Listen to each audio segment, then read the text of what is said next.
Florida is the southeasternmost U.S. state, with the Atlantic on one side and the Gulf of Mexico on the other. It has hundreds of miles of beaches.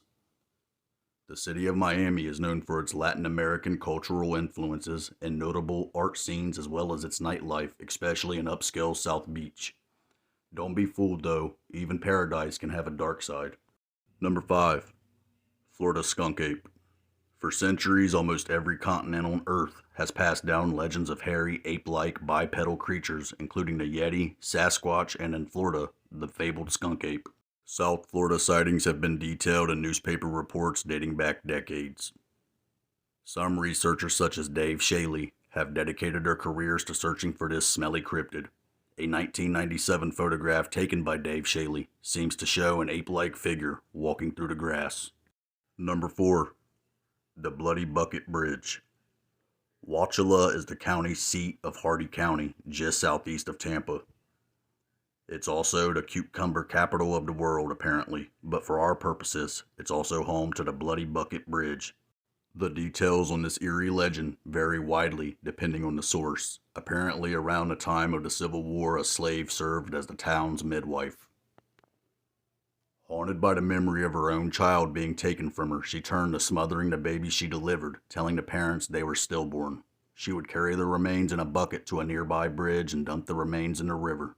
Eventually driven mad by her murder spree, she would later see the buckets fill with blood on her own. Rumor has it, if you visit the bridge on a full moon, you can see the river water running red with blood. Number 3. The Devil's Chair.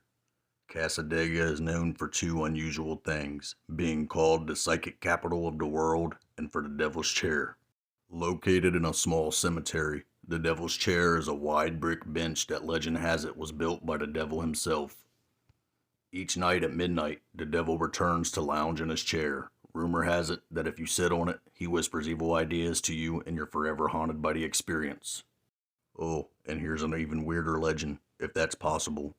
If you leave a full can of beer on the chair unopened and return the next morning, the can will be empty and still unopened. Now that's truly evil. Number 2. The Tallahassee Witch.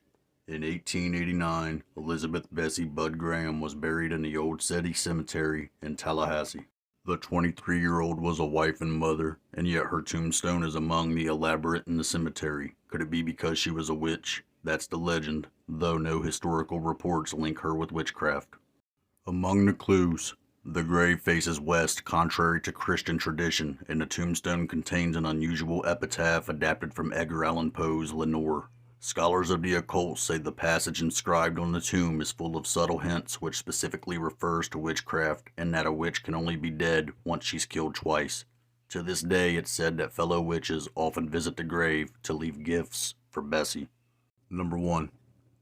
Darkened Lighthouse. They're built to keep sailors from crashing into land, and their keepers are often represented as lonely hermits. So by their very nature, aren't all lighthouses pretty much haunted? The St. Augustine Lighthouse, built in 1874, is no exception. One story involves one of the lighthouse's early keepers, Peter Rasmussen, a big fan of cigars. Rasmussen's ghost is one of the earliest reported phenomenons from the lighthouse. It's said staff and guests can still occasionally smell the smoke of his cigars years after his death. One of the more macabre legends involve a pair of girls, Eliza and Mary Pitty, who in the late 1800s drowned in a nearby water while their mother was working on lighthouse renovations. Laughter from the girls can still be heard at the lighthouse late at night.